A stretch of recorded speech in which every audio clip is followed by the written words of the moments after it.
غزل کی زبان، تعارف و تمہید۔ غزل ایک مقبول ترین صنف سخن ہے۔ اس کی مقبولیت کے بہت سے اسباب ہیں۔ سب سے بڑا اس کی وہ صنفی انفرادیت ہے جو کسی دوسری صنف سے میل نہیں کھاتی۔ مرثیہ مثنوی کے بارے میں کسی نے یہ سوال نہیں اٹھایا کہ ان کی کیا کوئی معیاری زبان ہے؟ جہاں تک نظم کا سوال ہے، نظم ایک نئی صنف ہے جو مغرب سے درآمد ہوئی ہے۔ ہمارے یہاں بھی نظم کی روایت ملتی ہے۔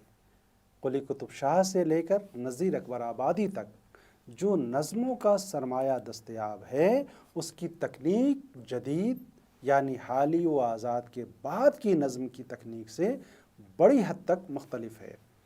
روایتی نظم محض مروجہ حیاتوں ہی پر انحصار کرتی ہے اور اس میں ارتقاء خیال بھی مفقود ہے، جبکہ نظم جدید کسی ایک موضوع، کسی ایک خیال، کسی ایک تجربے کی بنیاد پر استوار ہوتی ہے۔ اس میں تسلسل ہوتا ہے، تمام اجزاء میں باہمی ربط ہوتا ہے۔ اس کے برعکس غزل ایک قدیم صنف سخن ہے جو قصیدے کی تشبیب سے نکلی ہے۔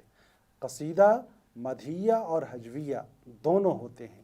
مدحیہ قصیدے میں اجزائے ترکیبی کو ملحوظ رکھنا لازمی ہوتا ہے، جبکہ ہجویہ قصیدے میں شاعر ان اجزائے ترکیبی کا خیال نہیں رکھتا اور نہ اس کے لیے ان پر کاربند ہونا ضروری ہوتا ہے۔ غزل نے قصیدے سے مطلع اور ردیف و قافیہ کی پابندی کا تصور لیا ہے، باقی اس کے مضامین کے دنیا بے حد وسیع ہے۔ قصیدے اور غزل کی زبان بھی کسی حد تک اتفاق پایا جاتا ہے۔ غالب کے قصائد کی زبان اور ان کی غزل کی زبان میں کافی مماثلت ہے۔ البتہ یہ خیال عام ہے کہ قصیدے کی زبان پرشکوہ اور پرزور ہوتی ہے، جبکہ غزل کی زبان داخلی اور اشارتی ہوتی ہے۔ سبق کا مقصد: ایک کلاسیکی صنف سخن ہونے کے باعث غزل کی اپنی ایک فنی روایت قائم ہو گئی ہے۔ مرثیہ اور مثنوی کا شمار بیانیہ اصناف میں ہوتا ہے۔ ان میں بڑی آزادی کے ساتھ زبان کا استعمال کیا جاتا ہے۔ غزل کے بارے میں کہا جاتا ہے کہ وہ قصیدے کی تشبیب سے نکلی ہے۔ اس لیے قصیدے اور غزل کی زبان میں کسی حد تک مماثلت بھی پائی جاتی ہے۔ غزل اختصار کا فن ہے، اس لیے اس میں اشارتی زبان کی خاص اہمیت ہے۔ غزل کی زبان کی کیا خصوصیات ہیں؟ ان خصوصیات کو واضح کرنے کے لیے درج ذیل عنوانات قائم کیے گئے ہیں جو معلومات کے لیے بے حد ضروری ہے۔ پہلا، قصیدے اور غزل کی زبان میں فرق۔ دوسرا، غزل گو شعراء کے یہاں زبان کا عمل۔ تیسرا، انشاء کی غزل میں زبان کا عمل۔ چوتھا، جدید غزل میں زبان کا عمل۔ قصیدہ اور غزل کی زبان میں فرق۔ غزل کے بارے میں کہا جاتا ہے کہ وہ قصیدے کی تشبیب سے برآمد ہوئی ہے۔ عربی کے قدیم شعراء اس سے فضا سازی کا کام لیا کرتے تھے۔ موضوع عموماً عشقیہ ہوتا تھا، جبکہ اردو اور فارسی کے قصائد محض عشقیہ موضوع تک محدود نہیں ہیں۔ حیات و کائنات سے متعلق کسی بھی موضوع یا خیال کو تشبیب میں باندھا جا سکتا ہے۔ شعراء اس میں متصوفانہ، عارفانہ، ناصحانہ، فلسفیانہ اور خمریہ مضامین کو بھی نظم کرتے رہے ہیں۔ اردو قصائد کی تشبیب بھی ہر قسم کے مضامین پر مشتمل ہوتی ہے۔ فارسی اور اردو غزل میں بھی مضامین کے اعتبار سے بے حد تنوع پایا جاتا ہے۔ اس سلسلے کو ہم بڑی آسانی سے فارسی قصیدے کی تشبیب کی روایت سے جوڑ سکتے ہیں۔ جہاں تک عربی قصائد کی زبان کا سوال ہے، اس میں بڑا تنوع تھا، کیونکہ قصیدہ صرف مدح و ذم ہی تک محدود نہیں تھا، بلکہ ذاتی و قبیلہ جاتی، فخر و مباح، حجب و رسا جیسے موضوعات کی نمائندگی بھی اس میں شامل تھی۔ ایک لحاظ سے قصیدہ محض ایک صنف سے عبارت نہیں تھا، بلکہ قصیدہ کو نظم کے معنی میں لیا جاتا تھا۔ بعد ازاں یہ محض مدح و ذم تک محدود ہو کر رہ گیا۔ فارسی اور اردو میں بھی بعض قصائد بقول ابو محمد سحر پند و موعظت اور اخلاق و حکمت وغیرہ کے مضامین پر مشتمل ہیں۔ اردو میں بھی کیفیت بہار، گردش چرخ یا انقلاب روزگار وغیرہ کو قصیدے کا موضوع بنایا گیا ہے، لیکن عموماً قصیدے کا اصل تصور مدح و ذم ہی سے وابستہ خیال ہے، اور انہی قصائد میں اعلیٰ درجے کی شاعری بھی دستیاب ہے۔ شروع میں قصیدے کی زبان کا کوئی خاص تصور متعین نہیں تھا۔ آہستہ آہستہ قصیدے میں شکوہ اور بلند آہنگی پیدا ہوتی گئی، زور بیان اور صنائع و بدائع پر خاص توجہ دی جانے لگی۔ قصیدہ نگار کا مقصود ہی اپنے ممدوح کو مرعوب کرنا تھا، اس لیے وہ زیادہ سے زیادہ کمال فن کا مظاہرہ کرتا، تشبیہات و استعارات میں ندرت پیدا کرنے کی کوشش کرتا، مبالغہ آرائی کے جوہر دکھاتا اور مختلف علوم کی مصطلحات سے اپنی ہمادانی کے ثبوت فراہم کرتا۔ انہی چیزوں سے قصیدے میں عظمت خیال اور علو فکر کا تصور عبارت تھا۔ ابو محمد سحر نے بھی قصیدے کی زبان میں یہ واضح کرتے ہوئے کہ قصیدے کی زبان شاندار اور لب و لہجہ پرشکوہ ہوتا ہے، وہ یہ بھی کہتے ہیں کہ الفاظ کی شان و شوکت کے علاوہ تسلسل بیان، طرز ادا کی جدت، تشبیہات و استعارات کی فراوانی، صنائع کا التزام اور مشکل زمینیں اختیار کرنا قصیدہ گو کے کمال کی کسوٹی ہے۔ قصیدے کے لیے ندرت شرط ہے، علو فکر اور رفعت خیال اس کا خاص جوہر ہے۔ ظاہر ہے غزل میں نہ تو تسلسل ہوتا ہے اور نہ ہی بلند و بلیغ مصطلحات کا بار وہ اٹھا سکتی ہے۔ غزل سہل ممتنع میں بھی لکھی جاتی ہے، اور غزل گو نزاکت خیال کے اظہار میں تغزل کی کیفیت کو بھی قائم رکھنے کی کوشش کرتا ہے۔ غزل میں بیان کی سادگی کو ایک خاص وقت کی نظر سے دیکھا جاتا ہے۔ قصیدے کی بساط وسیع ہوتی ہے، جبکہ غزل اجمال و ایجاز کا فن ہے۔ قصیدے میں بیان کی بڑی گنجائش ہوتی ہے، لیکن غزل بیان کے مقابلے میں ناراست یعنی انڈائریکٹ زبان پر اصرار کرتی ہے۔ شاعر فکر و خیالات کو اشارتی زبان میں پیش کرنے کی کوشش کرتا ہے۔ تخیل کی بلندی اور خلاقی کے بہترین نمونے غزل میں بھی ملتے ہیں، لیکن ان کا مقصد محض مضمون آفرینی نہیں، معنی آفرینی ہوتا ہے۔ غزل الفاظ کی ثقالت اور ادق علمی اصطلاحات و تصورات کا بار اٹھانے کی اہل نہیں۔ یہ چیزیں غزل کے ایمائی انداز کے منافی ہیں۔ غزل گو شعراء کے یہاں زبان کا عمل، جیسا کہ عرض کیا جا چکا ہے کہ غزل کی کوئی معیاری زبان نہیں ہے، کیونکہ ہر چھوٹے بڑے شاعر نے زبان کو اپنے اپنے طور پر استعمال کیا ہے۔ اگر ہم ولی سے میر کے دور تک کی شاعری کی زبان کا مطالعہ کریں تو یہ واضح ہو جائے گا کہ غزل کی روایت کی تشکیل میں بنیادی طور پر جن شعراء کا ذکر بار بار کیا جاتا ہے ان میں ولی اور میر کا اہم مقام ہے۔ روایت سازی کسی ایک یا دو شاعروں تک محدود نہیں ہوتی، بلکہ اس کا ایک وسیع پس منظر ہوتا ہے۔ اس پس منظر کو ماضی میں بہت دور تک پھیلانے کی کوشش کی جائے تو ہمیں فارسی غزل کی تاریخ کو اپنے مطالعے میں شامل کرنا پڑے گا، جو ایک طویل بحث کا متقاضی ہے۔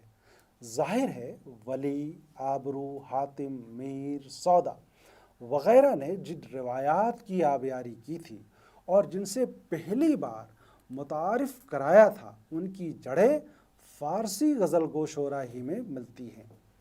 نور الحسن ہاشمی نے ولی کے بارے میں لکھا ہے کہ ان کے دیوان کی آمد نے اس غلط فہمی کو تمام تر دور کر دیا۔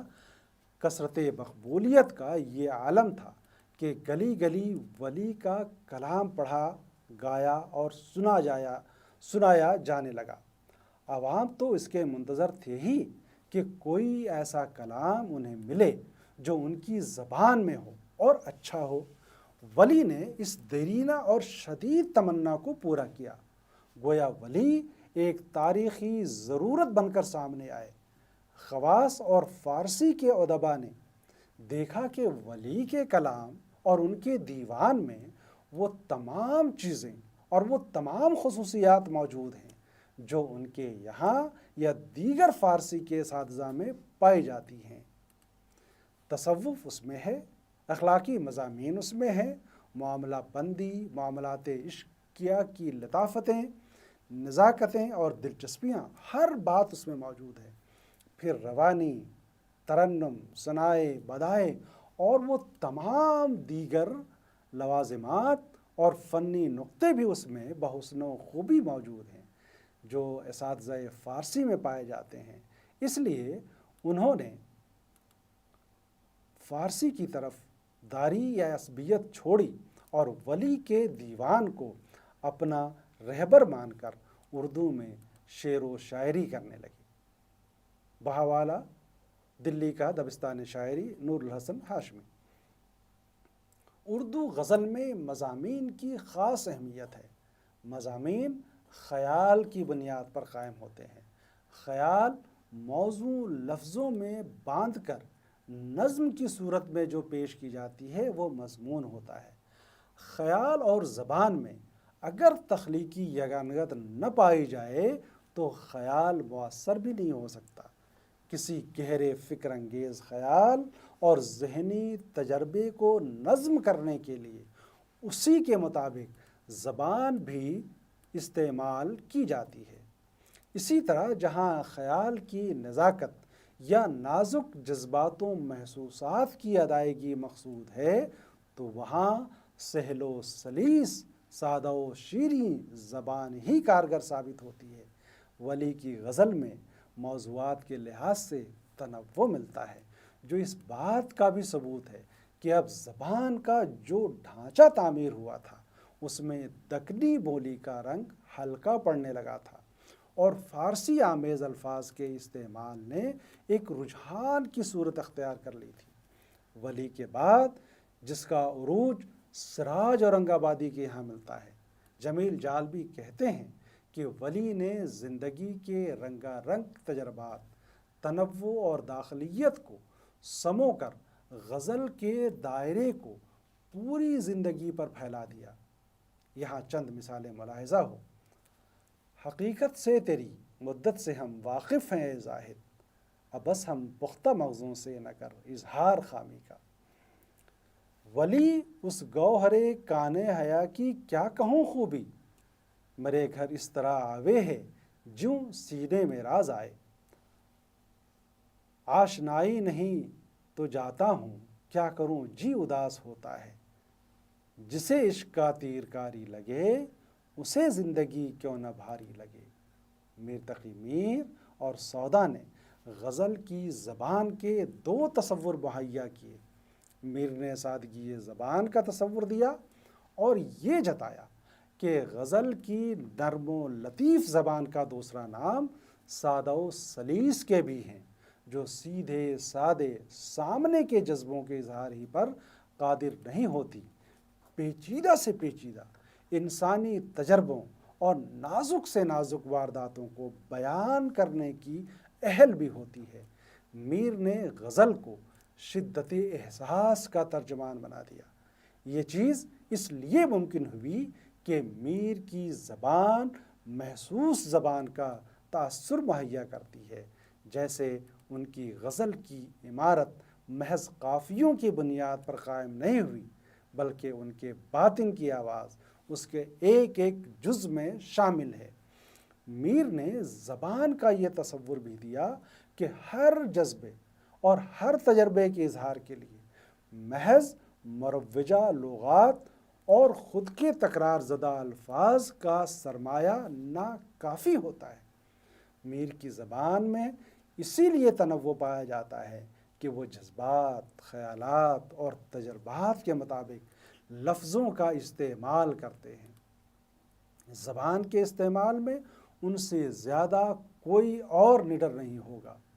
اسی لیے میر کے تجربات زندگی میں جو تنوع ہے وہی تنوع ان کی زبان میں بھی پایا جاتا ہے۔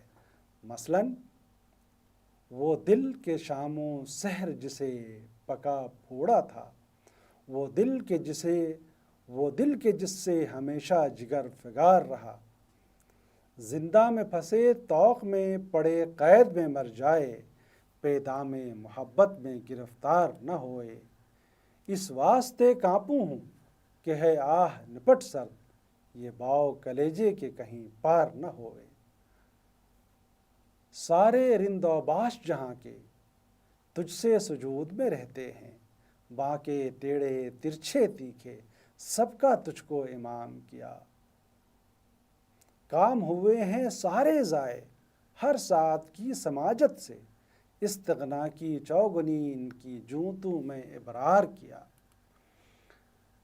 اس طرح کے بہت سے اشعار ہیں جس میں بے تکلفی اور زبان کا نیا استعمال ہے۔ اس طرح کی بے تکلفی سودا کے یہاں مشکل ہی سے ملے گی۔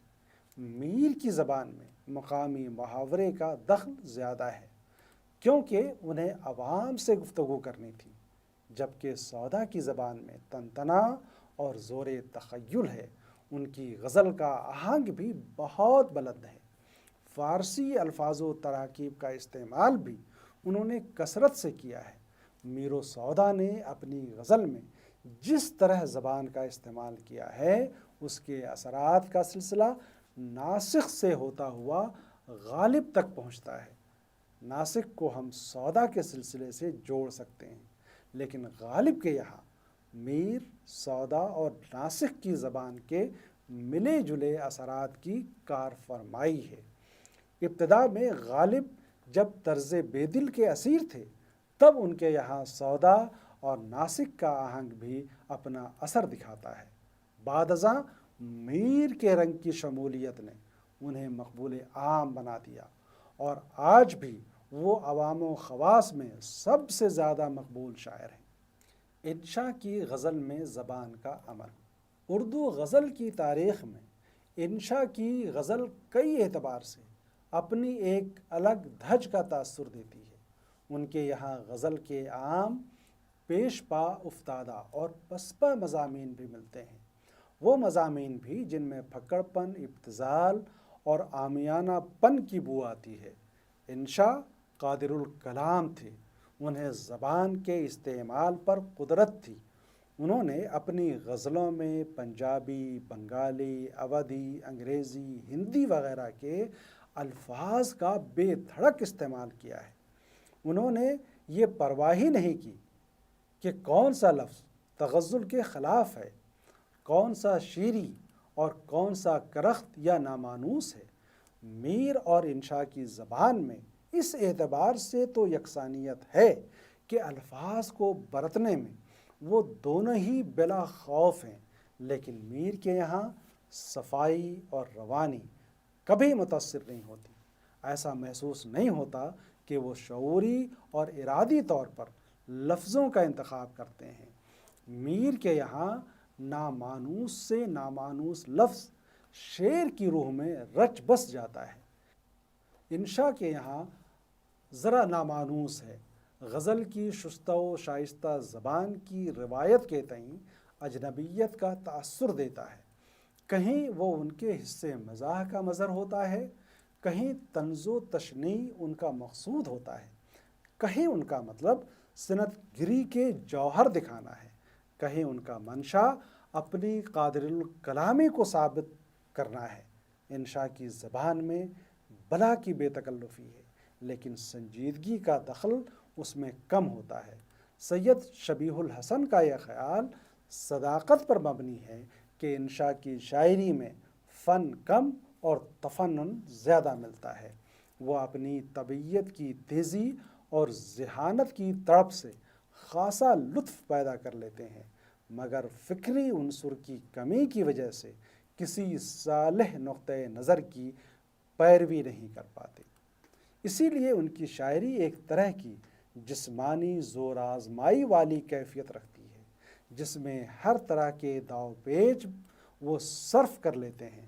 دراصل سید شبیہ الحسن کا یہ تأثر انشاء کے مخصوص زبان کے عمل پر منتج ہے، جو چونکاتا ہے، بھڑکاتا ہے، بلکہ کہیں کہیں ڈراتا اور دھمکاتا بھی ہے۔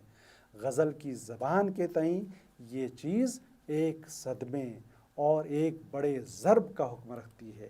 اسے ہم غزل کی زبان کا ایک نیا تجربہ بھی کہہ سکتے ہیں، جس نے غزل کی زبان کو وسیع کیا ہے اور اسے ایک تنگنائے سے نکال کر بسیط فضا میں سانس لینا سکھایا ہے۔ اب درج ذیل اشعار میں ان کا رنگ سخن دیکھیں، جس میں انوکھا پن اور نیا پن دونوں ہیں۔ منظور اور بات جو ہو کچھ ہو تو آئیے، گلشن میں ایک کنارے ہے چمپے کا جھاڑ ہو، اکڑتا ہے کیا دیکھ دیکھ آئینہ، ہنسی گرچہ ہے تو پر اتنا گھمنڈ۔ انشاء کے اس رنگ سخن کی پیروی تو کسی نے نہیں کی، لیکن 20ویں صدی میں یگانہ چنگیزی اور شاد عارفی کے تیور انشاء کے ملتے جلتے ہیں۔ کہیں کہیں ان شعراء نے انشاء کی طرح نامانوس زبان اور محاوروں کا بھی استعمال کیا ہے۔ جدید شعراء کے یہاں جو لسانی شکست و ریخت کی صورت ملتی ہے، اس سلسلے کو بھی ماضی میں انشاء سے جوڑ سکتے ہیں۔ جدید غزل میں زبان کا عمل۔ جدید غزل کی تاریخ بھی بہت پرانی ہو چکی ہے۔ عام طور پر جدید غزل کا دورانیہ 20ویں صدی کا زمانہ کہلاتا ہے۔ یہی وہ دور ہے جب ملک آزاد ہوا تھا اور ملک کی تقسیم ہوئی تھی۔ یہی وہ دور ہے جب نئی غزل کا آغاز ناصر کاظمی کی غزل سے ہوتا ہے۔ ناصر کاظمی کی غزل اپنے عہد کی بے چینیوں کی مظہر ہے، جس میں ذات کے تجربے کا عکس ملتا ہے۔ ناصر کاظمی کے کلام میں زبان کی توڑ پھوڑ تو نظر نہیں آتی، لیکن ایسی زبان کا ادراک ضرور ہوتا ہے جس میں نئے ذہن کی کشمکش، نئے ذہن کی ناآسودگی، اضطراب اور تشکیک نے جس زبان میں اظہار پایا ہے، وہ بھی قدیم اور غزل مروج زبان سے مختلف ہے۔ نئی تہذیبی اور شہری زندگی کے مسائل، صارفیت کا بے محابہ فروغ، اعلیٰ انسانی قدروں کی پامالی، رشتوں کی شکست و ریخت، انسانی بے بسی، نارسائی اور تنہائی کی اذیت جیسے مسائل نے غزل کو موجودہ زندگی کے بحران کا مظہر بنا دیا۔ موجودہ زندگی کے یہ مسائل نئی نوعیت کے تھے۔ مروجہ غزل کی زبان میں وہ قوت نہیں تھی کہ انہیں حقیقت آمیز رنگ میں نظم کر سکتے۔ اسی لیے نئی غزل کی زبان بھی نئی ہے۔ میر کے بعد پہلی بار شہر کا استعارہ ایک نئے معنی کے ساتھ وارد ہوتا ہے۔ مثلاً نئے کپڑے بدل کر جاؤں کہاں اور بال بنواؤں کس کے لیے، وہ شخص تو شہر ہی چھوڑ گیا، میں باہر جاؤں کس کے لیے۔ جس دھوپ کے دل میں ٹھنڈک تھی، وہ دھوپ اسی کے ساتھ گئی، ان جلتی بجھتی گلیوں میں اب خاک اڑاؤں کس کے لیے۔ اس طرح کے بہت سے اشعار ہیں جو ٹیکسٹ میں پڑھے جا سکتے ہیں۔ یہی وہ دور ہے جب ابن انشا، بختار صدیقی اور منیر نیازی بھی میر کے انداز میں غزل کہہ رہے تھے۔ ہندوستان میں خلیل الرحمن اعظمی سے قبل فراق نے میر کے لہجے کا احیاء کرنے کی کوشش کی تھی۔ فراق کی غزلوں میں جو نرمی، ملائمیت اور گھلاوٹ ہے، وہ میر کے توسط سے پیدا ہوئی۔ شکست آرزو کا شدید احساس اور محزونی کی کیفیت ایک تناؤ کی صورت میں فراق کی غزل میں بار بار اود کر آتی ہے۔ فراق کی غزل میں دھند کی کیفیت سے بھی ہم بار بار دوچار ہوتے ہیں۔ عاشق و معشوق کے روایتی تصور سے بھی انہوں نے انحراف کیا، لیکن وہ اردو غزل کی روایت کے سلسلے ہی کی ایک کڑی ہیں۔ وہ محض تخیل و وجدان اور روایت کے بہترین عناصر ہی کو کام میں نہیں لائے، ذہانت اور اپنے علم کو بھی بروئے کار لائے۔ اس لیے ان کی غزل بعض اعتبار سے حسرت، فانی اور اصغر یا یگانہ جیسے معاصرین سے الگ اور منفرد تاثر مہیا کرتی ہے۔ نئی زندگی اور اس کے اضطراب کو سب سے پہلے ناصر کاظمی کی غزل ہی میں اسپیس ملتا ہے۔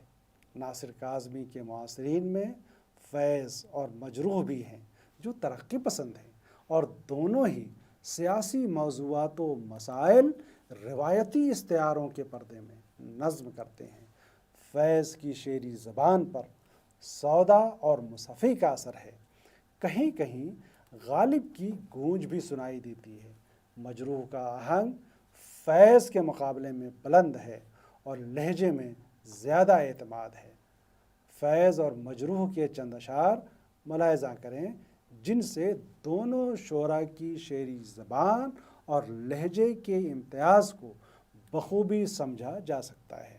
فیض کہتے ہیں، گلوں میں رنگ بھرے باد نو بہار چلے، چلے بھی آؤ کہ گلشن کا کاروبار چلے۔ ہم کو جنوں کیا سکھلاتے ہو، ہم تھے پریشاں تم سے زیادہ، پھاڑے ہوں گے ہم نے عزیزو چار گریباں تم سے زیادہ۔ یہ مجروح کے اشعار ہیں۔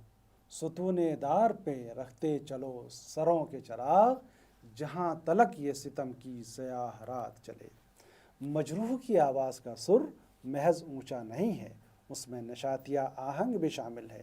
اس میں ایک تنتنا، بے خوفی، سینہ سپری اور کچ کلہی کی کیفیت ہے۔ فیض کے یہاں بھی کہیں کہیں سر اونچا ہو جاتا ہے، لیکن مدھم سر میں بات کرنے میں ہی انہیں لطف آتا ہے۔ نئے شعراء میں محمد علوی، خلیل الرحمن اعظمی، منیر نیازی، ابن انشا، حسن نعیم، عادل منصوری، شہریار، زیب غوری، بانی، ساقی فاروقی، احمد مشتاق، ظفر اقبال، سلیم احمد، ندا فاضلی، فضیل جعفری اور کمار پاشی وغیرہ کی غزل کی زبان در حقیقت تجربے کی زبان ہے، جس میں نئی حقیقتوں کی ترجمانی محسوس کی جا سکتی ہے۔ ان شعراء نے نئی علامتیں خلق کی اور نیا لہجہ ایجاد کیا، فارسی آمیز الفاظ و مرکبات سے بچنے کی کوشش کی ہے، کہیں کہیں لسانی شکست و ریخت سے بھی کام لیا ہے، لیکن یہ عمل زیادہ مقبول نہ ہو سکا۔ ہم یہاں نئے شعراء کے چند اشعار نمونے کے طور پر پیش کرتے ہیں۔ خلیل الرحمن اعظمی کہتے ہیں، شب گزشتہ بہت تیز چل رہی تھی ہوا، صدا تو دی پہ کہاں تک تجھے صدا دیتے۔ حسن نعیم کہتے ہیں، روح کا لمبا سفر ہے ایک بھی انسان کا قرب، میں چلا برسوں تو ان تک جسم کا سایہ گیا۔ محمد علوی کہتے ہیں، اس سے بچھڑتے وقت میں رویا تھا خوب سا، یہ بات یاد آئی تو پہروں ہنسا کیے۔